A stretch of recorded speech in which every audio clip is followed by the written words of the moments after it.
الحمدللہ والصلاة والسلام علی رسول اللہ وعلی آلہ وصحبہ وموالا۔ محترم بھائیو، السلام علیکم ورحمۃ اللہ وبرکاتہ۔ ہم سورہ نوح کی تفسیر پڑھ رہے ہیں اور آج ہم آیت نمبر 21 سے اخیر تک پڑھیں گے۔ اللہ تعالیٰ فرماتا ہے: اعوذ باللہ من الشیطان الرجیم، بسم اللہ الرحمن الرحیم۔ قال نوح رب انہم عصونی واتبعوا من لم یزدہ مالہ وولدہ الا خسارا۔ نوح نے کہا کہ میرے رب، انہوں نے میری نافرمانی کی ہے اور ان لوگوں کی پیروی کرنے لگے ہیں جن کے مال اور اولاد نے ان کے خسارے میں اضافہ ہی کیا ہے۔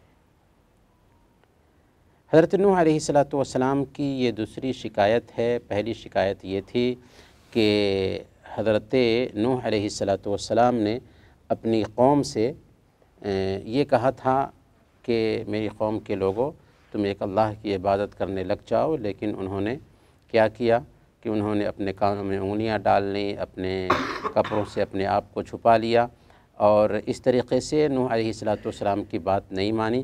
تو اس کے بعد دوسری شکایت حضرت نوح علیہ السلام اپنے رب سے یہ کر رہے ہیں: قال نوح رب انہم عصونی، اے میرے رب، انہوں نے میری نافرمانی کی ہے، میں نے ان کو ایک اللہ کی طرف دعوت دیا، ایک اللہ کی طرف ان کو بلایا، لیکن انہوں نے میری نافرمانی کی ہے۔ واتبعوا من لم یزدہ مالہ وولدہ الا خسارا، اور انہوں نے ایسے لوگوں کی تابعداری کی ہے جن کے مال اور جن کی اولاد نے ان کے نقصان ہی میں اضافہ کیا ہے۔ مطلب یہ ہے کہ یہ جو چھوٹے لوگ ہیں، انہوں نے اپنے مال والوں کی پیروی کی ہے، بڑے لوگوں کی پیروی کی ہے۔ ان کی چودراہٹ کو دیکھ کر کے خود ان سے کہنے لگے ہیں کہ دیکھو، یہ جو مال ہے میرے پاس، یہ جو اولاد ہے، تو یہ مال اور اولاد کا ہونا اس بات کی دلیل ہے کہ رب ہم سے خوش ہے۔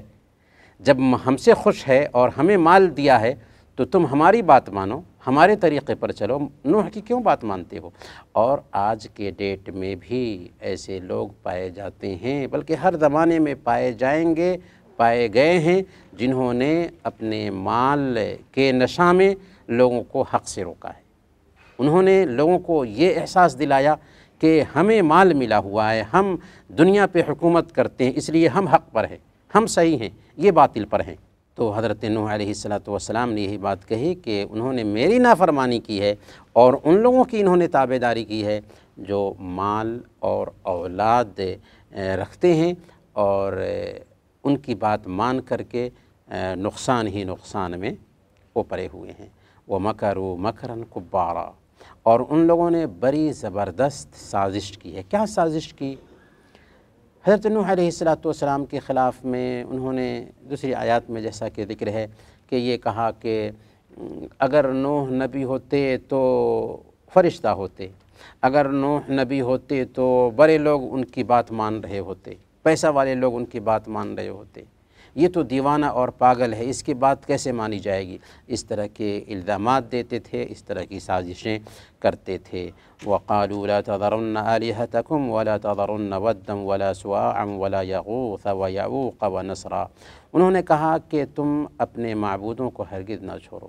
یعنی حضرت نوح علیہ السلام 950 سال تک اپنی قوم کو بلاتے رہے، اور یہ اکرفو قوم اپنی اولاد کو وصیت کر کے جاتی تھی کہ دیکھو، نوح کی بات مت ماننا، اپنے معبودوں پہ جمے رہنا، ود، سواع، یغوث، یعوق اور نصر کو مانتے رہنا۔ اور کیا کہا؟ تم اپنے معبودوں کو ہرگز نہ چھوڑو، تم ود کو نہ چھوڑو، سواع کو نہ چھوڑو، یغوث کو نہ چھوڑو، یعوق اور نصر کو نہ چھوڑو۔ یہ وہ معبود ہیں جن کی وہ پوجا کرتے تھے۔ صحیح بخاری کی روایت میں امام بخاری نے ان آیات کی تفسیر کے ضمن میں حضرت ابن عباس رضی اللہ تعالیٰ عنہ سے نقل کیا ہے کہ هذه اسماء رجال صالحین من قوم نوح، کہ حضرت نوح علیہ السلام کی قوم کے یہ نیک لوگوں کے نام ہیں۔ یعنی یہ نوح علیہ السلام کی قوم کے نیک لوگ تھے جو ایک اللہ کی عبادت کرتے تھے۔ جب یہ مر گئے تو شیطان نے ان سے محبت کرنے والوں کے پاس آ کر کے ان کو اکسایا کہ دیکھو تمہارے بیچ سے یہ نیک لوگ گزر گئے، کیا ہی اچھا ہوتا کہ ان کو دیکھ کر کے تم نشاط حاصل کرو، چستی حاصل کرو عبادتوں میں، اس لیے اپنی مجلسوں میں ان کے اسٹیچو بنا لیتے اور رکھتے، تو اس طریقے سے تمہارے اندر بھی چستی آتی۔ چنانچہ ان لوگوں نے ایسا ہی کیا اور شیطانی وسوسہ کا شکار ہو کر کے انہوں نے اپنی مجلسوں میں ان کے اسٹیچو بنا کر کے سجا لیا، لیکن اس کی عبادت نہیں کرتے تھے۔ جب بنانے والے گزر گئے اور ان کی اولاد آئی تو شیطان نے ان کے پاس آ کر کے کہنا شروع کیا کہ دیکھو تمہارے آباء و اجداد جو تھے ان مورتیوں سے مانگتے تھے، ان کو ملا کرتا تھا، اور اس طریقے سے جب علم اٹھا، جہالت آئی تو لوگوں نے انہیں مورتیوں کی پوجا کر دی۔ اس طریقے سے حضرت نوح علیہ السلام کی قوم میں شرک شروع ہوا۔ تب حضرت نوح علیہ السلام ان کو ایک اللہ کی طرف بلانے کے لیے بھیجے گئے، اور حضرت نوح علیہ السلام 950 سال تک ان کو ایک اللہ کی طرف بلاتے رہے، لیکن قوم ماننے کے لیے تیار نہ ہوئی تو اللہ تعالیٰ نے ان سب کو تباہ اور برباد کر دیا۔ اسی روایت میں ہے کہ قوم نوح کے یہ 5 نیک لوگ تھے، ان لوگوں کے بت عرب میں بھی پائے جاتے تھے۔ اللہ کے نبی صلی اللہ علیہ وسلم کی بعثت سے پہلے بھی ود، سعا، یغوث، یعوق اور نصر کی پوجا ہوتی تھی۔ ان کی مورتیاں عرب میں بھی پائی جاتی تھی۔ آپ کے علم کے لیے سب سے پہلے عرب میں بت پرستی کو عام کرنے والا شخص عمر بن لوحی نام کا ہے۔ اس نے بت پرستی عام کر دی، لیکن جب بت پرستی عام ہو جاتی ہے نا تو پھر لوگ جو ہے نا پرانی تاریخ کو بھی یاد کرنے لگ جاتے ہیں کہ پہلے کیسے بت پرستی ہوتی تھی۔ اسی لیے ایک سوال ہوگا کہ جب نوح علیہ السلام کی قوم بت پرستی کی وجہ سے تباہ ہو گئی تو پھر یہ بت پرستی عربوں میں کیسے آئی؟ اس لیے آئی کہ جب عرب بت پرست ہو گئے تو انہوں نے نوح علیہ السلام کے زمانے میں جو بت پرستی تھی ود، سعا، یغوث، یعوق اور نصر کے نام سے ان بتوں کو دوبارہ تازہ کر دیا اور ان کے اسٹیچو بنا لیے۔ تو برکیف حضرت نوح علیہ السلام کی قوم کے لوگ باضابطہ اپنی اولاد کو وصیت کرتے تھے کہ ود، سعا، یغوث، یعوق اور نصر کی پوجا مت چھوڑنا، نوح کی بات مت ماننا۔ وَقَدْ أَضَلُّوا كَثِيرًا وَلَا تَزِدِ الظَّالِمِينَ إِلَّا ضَلَالًا، ان لوگوں نے بہتوں کو گمراہ کر دیا ہے اور میرے رب تو ظالموں کی گمراہی میں اضافہ کر دے۔ انہوں نے بہت سارے لوگوں کو گمراہ کر دیا ہے، یعنی خود گمراہ ہوئے ہیں اور بہت سارے لوگوں کو بھی گمراہ کر دیا ہے۔ ان کے جو مالدار لوگ ہیں یا یہ بت ہیں، انہوں نے خود بھی بہت سارے لوگوں کو گمراہ کر دیا ہے۔ وَلَا تَزِدِ الظَّالِمِينَ إِلَّا ضَلَالًا، اور ظالموں کو گمراہی میں مزید اضافہ ہی کر دے، کیونکہ یہ ظالم ہیں اور یہ ایمان لانے والے نہیں ہیں، اس لیے ان کی گمراہی میں مزید اضافہ فرما۔ اضافہ جب ہوگا گمراہی میں تو ایک وقت آئے گا کہ یہ تباہی کا شکار ہوں گے اور تیرے عذاب سے دوچار کیے جائیں گے۔ مما خطیئاتہم اغرقوا فادخلوا نارا فلم یجدوا لهم من دون اللہ انصارا، چنانچہ وہ تمام کے تمام اپنے گناہوں کے سبب ڈبو دیے گئے۔ کیوں ڈبوئے گئے؟ کیوں عذاب سے دوچار کیے گئے؟ کیوں اللہ تعالیٰ نے آسمان کو حکم دیا پانی برسانے کے لیے، زمین کو حکم دیا پانی ابلنے کے لیے؟ اس لیے کہ وہ گناہگار تھے، ظالم تھے، نافرمان تھے، تو اپنے گناہوں کے سبب وہ ڈبو دیے گئے۔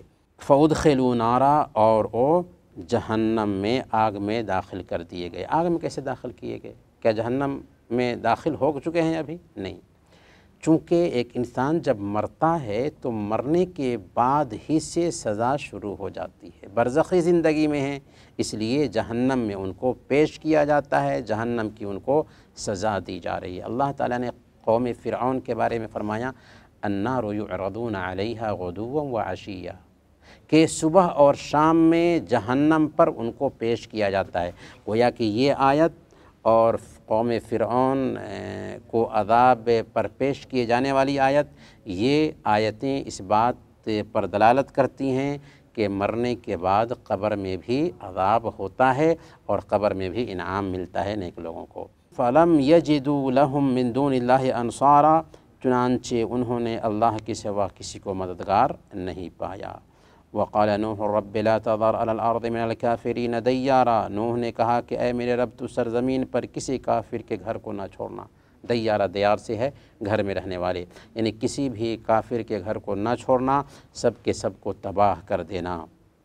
انک ان تذرہم یضلوا عبادک ولا یلدوا الا فاجرا کفارا، کہ اے اللہ اگر تو نے انہیں چھوڑ دیا تو تیرے بندوں کو گمراہ کریں گے اور گناہگار برے کافروں کے سوا کسی کو نہ جنیں گے۔ حضرت نوح علیہ السلام نے یہ دعا کیسے کی کہ اے اللہ ان سب کو برباد کر دے، کیونکہ اگر یہ زندہ رہے تو گمراہ لوگوں کو ہی جنیں گے۔ کیوں؟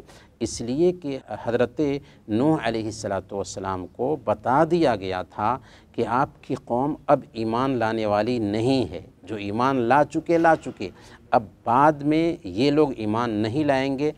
اور سورہ ہود آیت نمبر 36 میں باضابطہ صراحت ہے اس بات کی کہ لن یؤمن من قومک الا من قد آمن، آپ کی قوم میں سے جو ایمان لا چکے، اب ایمان لانے والے نہیں ہے۔ تو گویا کہ نوح علیہ السلام کو پتہ چل گیا تھا کہ یہ لوگ ایمان نہیں لائیں گے، جب ایمان نہیں لائیں گے تو ان کی اولاد بھی کافر و مشرک ہوگی۔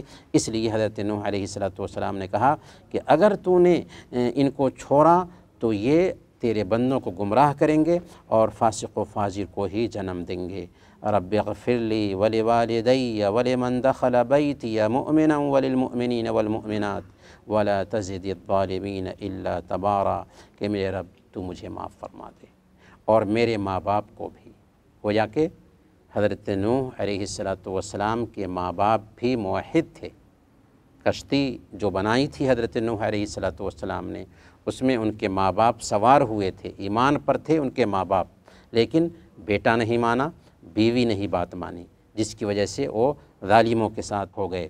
وَلِمَنْ دَخَلَ بَيْتِيَ مُؤْمِنًا وَلِلْمُؤْمِنِينَ وَالْمُؤْمِنَاتِ، اور جو میرے گھر میں مومن مردوں اور مومن عورتوں میں سے داخل ہوئے، یعنی جو مومن مرد تھے، مومن عورتیں تھیں، سب کے سب حضرت نوح علیہ السلام کے گھر میں اکٹھا ہوئے تھے تاکہ کشتی میں سوار ہو کر کے بچ جائیں۔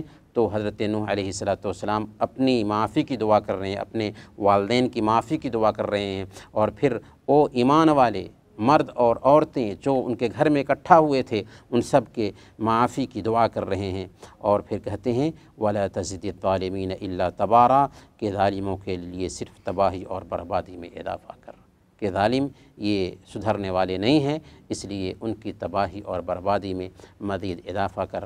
تو حضرت نوح علیہ السلام کی بد دعا ہوئی، اور اس طریقے سے اللہ تعالیٰ نے پوری قوم کو تباہ کیا، اور پھر جو کشتی پر سوار تھے انہی سے بعد میں نسل چلی۔ انہی آیات کے ساتھ سورہ نوح ختم ہوئی۔ اللہ تعالیٰ سے دعا کرتے ہیں کہ اللہ تعالیٰ ہم سب کو قرآنی تعلیمات کے مطابق زندگی گزارنے کی توفیق عطا فرمائیں۔ آمین۔ وصلی اللہ علی نبینا محمد وعلی آلہ وصحبہ۔